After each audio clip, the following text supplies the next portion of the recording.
Hi, I'm Chef Sabrina Tinsley, and today I'm going to demonstrate how to put together Carpaccio di Barbabietola, which is beet carpaccio. You have everything in your kit that you need to make Carpaccio di Barbabietola. You have your roasted sliced beets, you have your orange citronette, you have your arugula emulsion, and you have the star of the dish, which is the formaggio di fossa cheese. In addition, from your own pantry, you might want to add a little bit additional extra virgin olive oil. There is some in the orange citronette, but another touch of extra virgin olive oil is nice. And then also a little bit of green garnish looks nice on your plate. Arugula would be best, but since I didn't have arugula today, I grabbed a little bit of Italian parsley from my garden. It's a good idea to wear gloves when you're putting together your carpaccio so you don't stain your hands. We'll start by layering our beets on the plate, carpaccio style. So just make a nice round circle on your plate.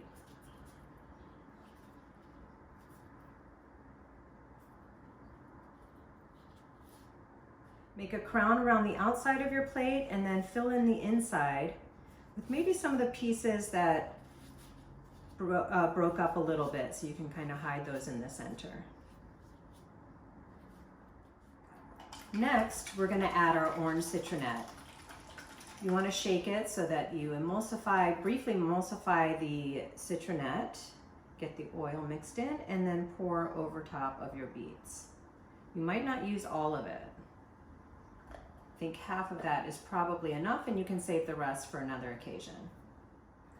Next, we have our very vibrant arugula emulsion, and we're going to put little splashes on the plate, both on the carpaccio and around the plate as well, just to add that really beautiful vibrancy to your dish.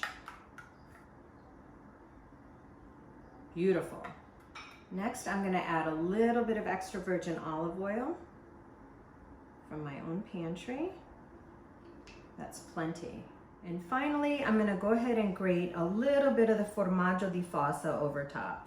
You really don't need much. I'm using a microplane, but you could also use a shaver and put like shavings of formaggio di fossa instead of grated. That's also very nice. And last but not least, we're going to put a little garnish in the middle of our plate. Little parsley in my case, but also arugula would be nice. And voila, your carpaccio is done.